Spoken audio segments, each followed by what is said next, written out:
La lumière. C'est la première chose que l'on cherche quand on se réveille d'un cauchemar. Cette lumière qui nous rassure, qui nous dit que tout va bien, que la vie continue. Mais pour Julien Delcourt, cette lumière était devenue une prison. Une prison de conscience enfermée dans un corps qui ne répondait plus. À la clinique privée Saint-Raphaël, nichée dans les hauteurs d'une petite ville du sud de la France, se trouvait une chambre différente des autres. Une chambre où le temps semblait suspendu. Les murs d'un blanc immaculé reflétaient les rayons du soleil qui filtraient à travers les stores à demi fermés. Le moniteur cardiaque émettait un bip régulier, comme le métronome d'une vie en attente. Et au centre de cette pièce aseptisée, sur un lit médicalisé aux draps impeccables, reposait Julien Delcourt, 33 ans, héritier discret d'un empire hôtelier international.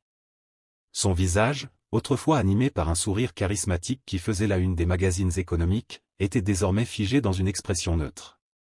Ses yeux restaient clos, comme s'il contemplait un monde invisible aux autres.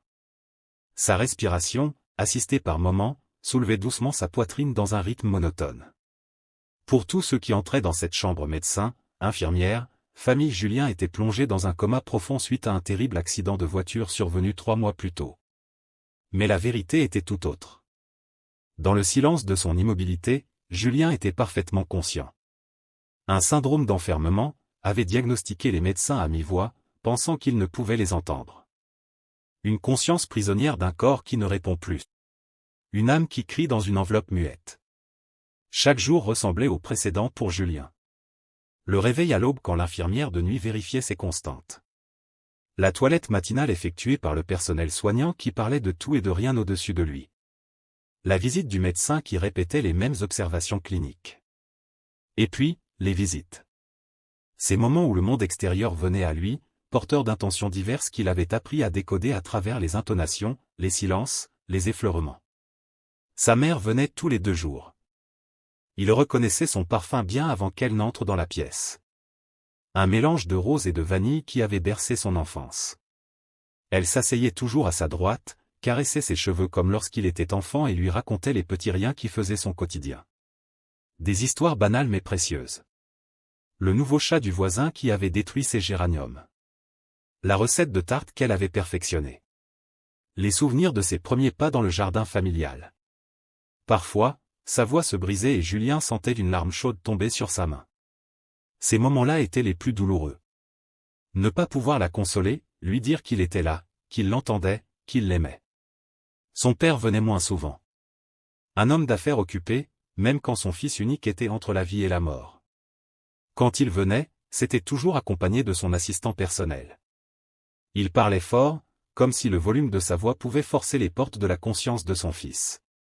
Il évoquait l'entreprise, les décisions qu'il avait dû prendre en son absence, et toujours cette même phrase qui revenait comme un leitmotiv. « Il faut que tu te réveilles, fils. L'Empire a besoin de toi. » Jamais un mot personnel, jamais une émotion. Julien avait fini par se demander si son père n'était pas soulagé de cette situation qui lui permettait de reprendre temporairement les rênes de l'entreprise qu'il lui avait cédée 2 ans plus tôt. Et puis il y avait Damien, son cousin et associé. Celui qui venait presque tous les jours, toujours à la même heure, juste après la fermeture des marchés financiers. Damien qui s'asseyait nonchalamment dans le fauteuil visiteur, sortait son téléphone et commentait les fluctuations boursières comme si Julien pouvait y répondre. Au début, ces visites semblaient sincèrement motivées par l'inquiétude. Mais à mesure que les semaines passaient, quelque chose avait changé dans sa voix. Une impatience mal dissimulée. Une nervosité grandissante. Ce jour-là, Damien était arrivé plus tôt que d'habitude. Il avait fermé la porte derrière lui, vérifié que personne ne passait dans le couloir, et s'était approché du lit. Sa voix était différente, plus basse, presque conspiratrice. Il parlait de documents à signer, de délais qui arrivaient à échéance, de conseils d'administration qui s'impatientaient. Et puis cette phrase, prononcée tellement bas que Julien avait dû concentrer toute son attention pour la saisir, « Tu devrais peut-être rester comme ça, cousin. Ce serait plus simple pour tout le monde. » Damien avait ri nerveusement, comme s'il plaisantait, mais Julien avait senti son sang se glacer. Ce n'était pas la première insinuation de ce genre. La porte s'était ouverte brusquement sur le docteur Mercier, neurologue en chef. Damien avait sursauté, retrouvé immédiatement son masque de cousin inquiet, et avait échangé quelques banalités avec le médecin avant de prendre congé, promettant de revenir le lendemain. Le docteur Mercier, un homme dans la cinquantaine aux tempes grisonnantes et au regard perçant, avait procédé à l'examen neurologique habituel. Test de réflexe, vérification des pupilles, commentaires sur la pression intracrânienne qui semblait se stabiliser. C'était un homme méthodique qui parlait peu mais dont chaque mot comptait. Ce jour-là pourtant, il s'était attardé plus longtemps que d'habitude. Il avait tiré une chaise près du lit et avait fait quelque chose d'inhabituel, il avait pris la main de Julien dans la sienne. Sa voix était différente aussi, plus douce, presque confidentielle. Il parlait de cas similaires aux siens, de patients qui avaient repris conscience après des mois d'apparente absence. Il évoquait des thérapies expérimentales, des approches alternatives. Pour la première fois depuis le début de son hospitalisation, Julien avait senti une vraie lueur d'espoir. Quelqu'un, enfin, qui ne le considérait pas comme un cas perdu. À la fin de sa visite, le docteur Mercier avait mentionné qu'une nouvelle infirmière serait affectée aux soins de nuit. Une professionnelle expérimentée dans l'accompagnement des patients comateux. Son nom était Nora et elle commencerait dès ce soir. La journée s'était écoulée avec sa routine habituelle. La kiné qui mobilisait ses membres pour éviter l'atrophie musculaire. L'aide-soignante qui changeait sa perfusion en fredonnant un air à la mode. Le silence de l'après-midi, seulement troublé par les bruits lointains de l'étage. Et puis, le crépuscule avait commencé à teinter la chambre d'une lumière orangée. L'équipe de jour était partie, remplacée par le personnel de nuit. C'est là qu'il l'avait entendu pour la première fois. Des pas légers, presque dansants, qui s'étaient arrêtés devant sa porte. Un léger coup, comme si elle demandait la permission d'entrer malgré son état, et la porte s'était ouverte. Une voix claire avait prononcé son nom, Monsieur Delcourt, avec une intonation différente de celle qu'utilisaient habituellement les soignants. Pas de cette compassion un peu mécanique, pas de cette distance professionnelle. Juste une présence authentique qui s'adressait à lui comme à une personne et non comme à un corps inerte. Nora s'était présentée, bien qu'elle sache qu'il ne pouvait théoriquement pas l'entendre. Elle lui avait expliqué qu'elle serait son infirmière de nuit désormais, qu'elle veillerait sur lui pendant les heures sombres. Sa voix avait quelque chose d'apaisant, un accent léger qu'il n'arrivait pas à identifier. Elle s'était affairée autour de lui, vérifiant les appareils, ajustant sa position pour éviter les escarres, mais tout en lui parlant continuellement. Non pas de sa maladie ou de son état, mais de choses ordinaires. La pluie fine qui tombait dehors. Le nouveau café qui avait ouvert en face de la clinique. Le livre qu'elle était en train de lire. Cette nuit-là, pour la première fois depuis son accident, Julien n'avait pas senti le poids écrasant de son immobilité. La voix de Nora avait créé un pont entre son monde intérieur et la réalité extérieure. Il s'était surpris à attendre avec impatience ses commentaires, ses observations, cette façon qu'elle avait de rendre l'ordinaire extraordinaire. Avant de partir au matin, elle avait effleuré sa main et avait promis de revenir la nuit suivante. Une promesse simple qui avait donné à Julien une raison d'endurer une journée de plus. Les jours s'étaient enchaînés, rythmés par ces visites nocturnes qui étaient devenues son phare dans la nuit de sa condition. Nora ne se contentait pas des soins basiques. Elle lui faisait la lecture, des extraits de romans qu'elle aimait ou des articles de journaux qu'elle trouvait intéressants. Elle lui décrivait le ciel nocturne, lui racontait les petites histoires de l'hôpital, partageait avec lui des fragments de sa propre vie. Il avait appris qu'elle était originaire du Liban, qu'elle avait fait ses études en France, qu'elle aimait la photographie et collectionnait les tasses à café bizarres. Des détails insignifiants qui, dans sa situation, devenaient des trésors d'humanité. Un soir, alors qu'elle ajustait sa perfusion, Nora avait fait quelque chose d'inattendu. Elle avait allumé son téléphone et avait lancé une musique douce. Les études montrent que la musique peut atteindre des zones du cerveau que les mots ne touchent pas, avait-elle expliqué. Les notes délicates d'un piano avaient empli la chambre, créant une bulle hors du temps. C'était une mélodie que Julien connaissait, une sonate de Schubert qu'il écoutait souvent dans son ancien bureau, quand le stress des responsabilités devenait trop lourd. Comment avait-elle su? Était-ce un hasard? Cette coïncidence l'avait ému plus qu'il n'aurait pu l'exprimer, même s'il avait pu parler. Cette nuit-là, après avoir terminé ses soins, Nora était restée plus longtemps que d'habitude. Elle s'était assise près de lui et avait gardé le silence pendant que la musique continuait de jouer. Un silence confortable, comme celui qui existe entre de vieux amis. Puis, doucement, presque pour elle-même, elle avait commencé à parler de son passé. De la guerre qui l'avait forcée à quitter son pays. De sa famille dispersée aux quatre coins du monde. De cette passion pour les soins qui était née de tant de souffrances vues et vécues. Sa voix tremblait par moments, révélant des blessures encore fraîches malgré les années. Vous savez, monsieur Delcourt, parfois je me demande si vous pouvez m'entendre. Les médecins disent que c'est possible, que certains patients dans votre état perçoivent tout. J'aime penser que c'est le cas. Que quelque part, mes paroles vous atteignent. Que vous n'êtes pas seul dans ce silence. Ces mots avaient touché Julien au plus profond de lui-même. Cette femme qu'il n'avait jamais vue mais dont il connaissait maintenant la voix mieux que celle de ses proches, cette étrangère devenue si familière, venait d'exprimer exactement ce qu'il ressentait. Cette terreur de la solitude absolue, cette prison invisible dont personne ne semblait détenir la clé. Les nuits suivantes avaient instauré une sorte de rituel entre eux. Nora arrivait toujours avec une anecdote de sa journée, effectuait les soins nécessaires, puis s'asseyait pour lui parler ou lui faire la lecture. Parfois, elle restait silencieuse, comme si elle respectait son besoin de tranquillité. Ces moments de présence pure, sans attente ni obligation, étaient devenus précieux pour Julien. Il se surprenait à compter les heures qui le séparaient de sa prochaine visite. Une nuit, environ 2 semaines après leur première rencontre, quelque chose avait changé. Nora était arrivée plus tard que d'habitude, et Julien avait immédiatement perçu que quelque chose n'allait pas. Son pas était moins assuré, sa voix légèrement enrouée. Elle avait effectué les soins habituels en silence, sans ses commentaires habituels. Puis, au lieu de partir ou de s'asseoir, elle était restée debout près de la fenêtre, regardant la nuit. Le silence s'était étiré, inconfortable pour la première fois. Finalement, elle s'était approchée du lit. « J'ai eu une conversation avec votre cousin aujourd'hui », avait-elle dit d'une voix étrangement neutre. « Il m'a posé beaucoup de questions sur votre état. Sur vos chances de réveil. Sur l'éventualité que vous restiez ainsi indéfiniment. » Julien avait senti une alarme s'activer dans son esprit. Damien qui interrogeait son infirmière de nuit? Pourquoi? Comment savait-il même qu'elle existait? Il semblait préoccupé par les conséquences légales de votre état prolongé. Il a mentionné des clauses testamentaires, des échéances commerciales. Nora avait marqué une pause. Je ne devrais probablement pas vous parler de ça. Ce n'est pas professionnel.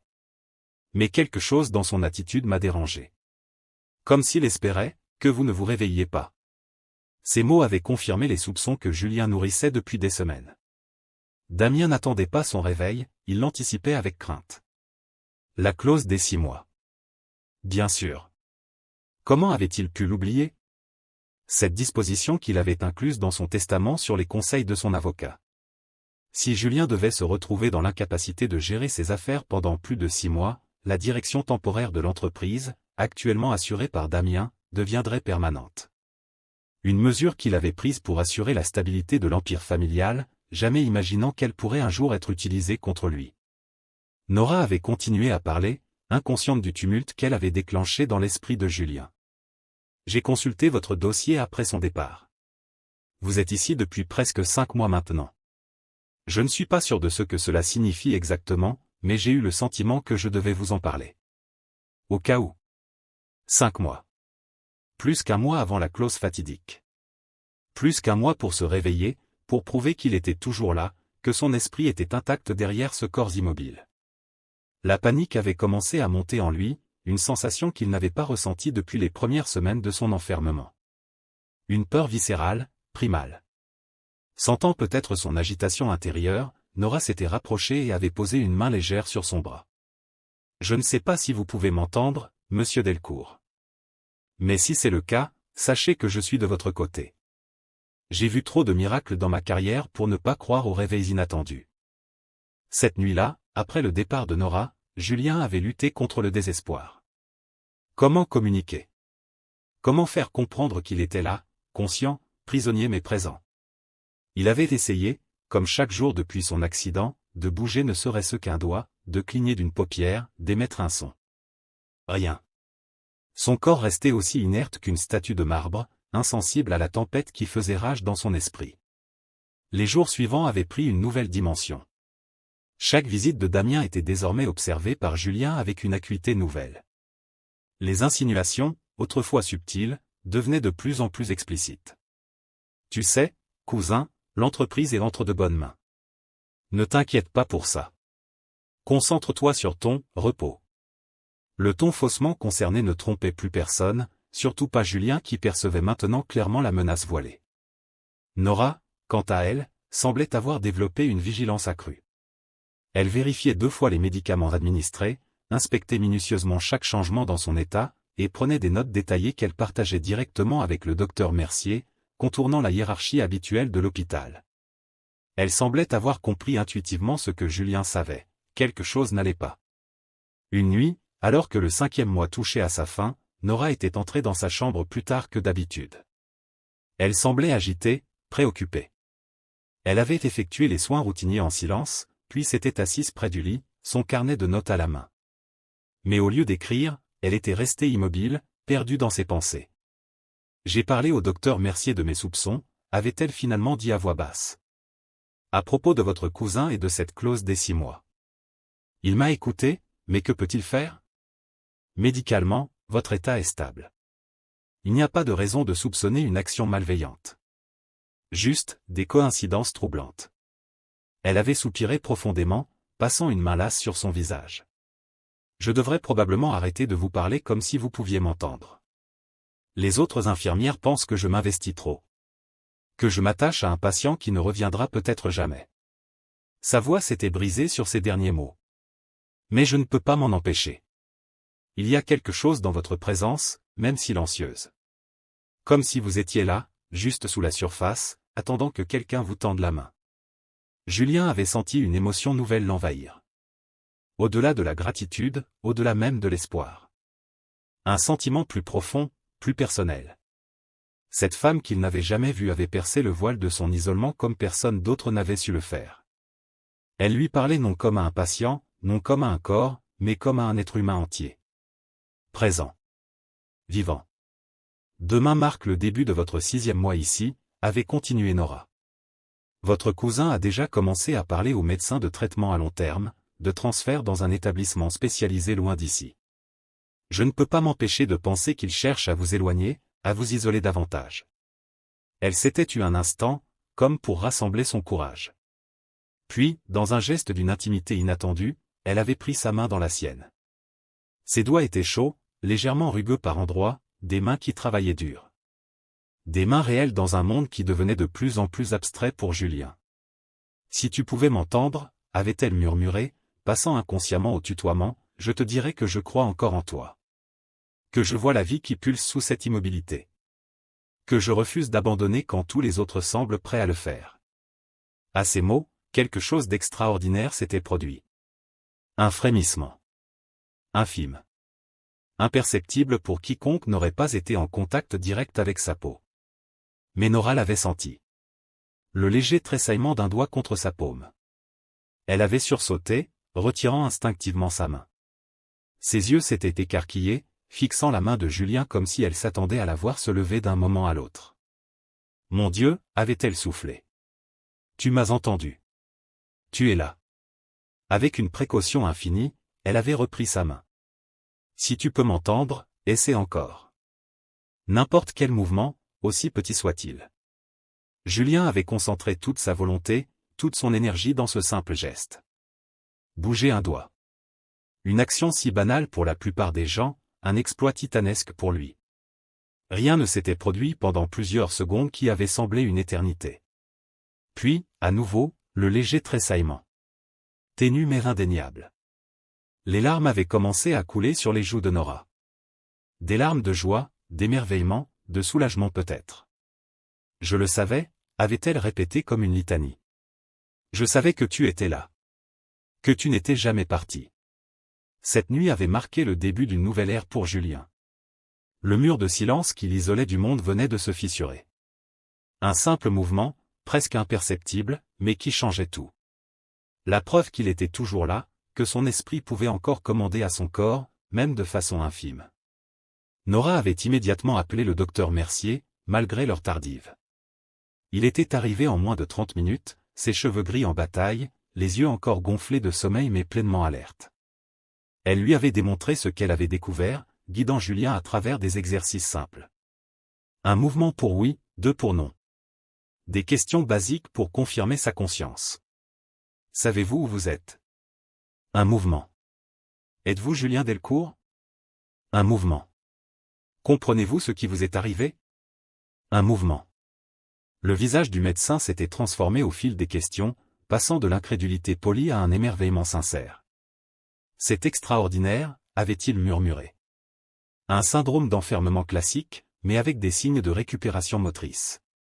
C'est un miracle médical en devenir. Ils avaient continué ainsi pendant 1 heure, établissant un système de communication rudimentaire mais fonctionnel. Julien avait pu confirmer qu'il entendait tout depuis son accident. Qu'il était pleinement conscient de son environnement. Et surtout, qu'il avait des raisons de craindre les intentions de son cousin. Le docteur Mercier avait pris ces informations avec le plus grand sérieux. Nous allons mettre en place un protocole de surveillance renforcé, avait-il décidé. Aucun traitement, aucun transfert ne sera autorisé sans mon approbation personnelle. Et nous allons intensifier immédiatement les thérapies de rééducation. Avant de partir, il s'était tourné vers Nora avec un respect évident. Vous avez fait preuve d'une intuition remarquable, mademoiselle. Votre connexion avec ce patient a peut-être changé le cours de sa vie. Restée seule avec lui, Nora avait essuyé ses larmes et avait retrouvé son professionnalisme, bien que sa voix tremblât encore d'émotion. C'est un nouveau départ, monsieur Delcourt. Le chemin sera long, mais vous n'êtes plus seul maintenant. Nous savons que vous êtes là, et nous allons vous aider à revenir pleinement. Avant de le quitter ce matin-là, elle avait serré doucement sa main. Tu as parlé avec ton silence, et nous avons enfin entendu. C'est le début du retour. Dans les jours qui avaient suivi, les médias s'étaient emparés de l'histoire. Miracle à la clinique Saint-Raphaël, l'héritier Delcourt commence à émerger du coma, le pouvoir de la connexion humaine en milieu médical. L'affaire avait pris une dimension publique qui avait effectivement protégé Julien des manœuvres potentielles de son cousin. Difficile de faire disparaître discrètement un patient devenu une célébrité médicale. La rééducation avait commencé, lente et douloureuse. Chaque nouveau mouvement était une victoire arrachée de haute lutte. D'abord un doigt, puis la main, le bras, un clignement d'œil volontaire, et finalement, après des semaines d'efforts, ses premières paroles étranglées. Nora était restée à ses côtés tout au long du processus, passant progressivement du statut d'infirmière à celui de thérapeute dédié à son cas, grâce à l'intervention du docteur Mercier. Sa présence constante, sa patience inébranlable, sa foi en sa récupération avaient été le phare qui l'avait guidé à travers les moments de doute et de découragement. 6 mois après ce premier mouvement de doigt, Julien avait fait ses premiers pas, soutenu par Nora et un déambulateur. 1 an après, il marchait seul dans le parc de la clinique, sa silhouette encore fragile mais déterminée. Damien avait disparu de sa vie, confronté à des poursuites judiciaires pour tentative de détournement de patrimoine. L'empire Delcourt était désormais géré par un conseil de confiance, en attendant que Julien retrouve pleinement ses capacités. Mais au-delà des aspects matériels et médicaux de sa récupération, c'était sa relation avec Nora qui avait connu la transformation la plus profonde. De soignante à confidente, d'alliée à amie, et finalement, quand les dernières barrières professionnelles étaient tombées avec la fin de son hospitalisation, quelque chose de plus. Une connexion qui avait commencé dans le silence le plus total et qui s'épanouissait maintenant dans une vie partagée. Car parfois, une seule voix suffit pour réveiller toute une vie. Une voix qui parle au silence, et que le silence choisit d'entendre.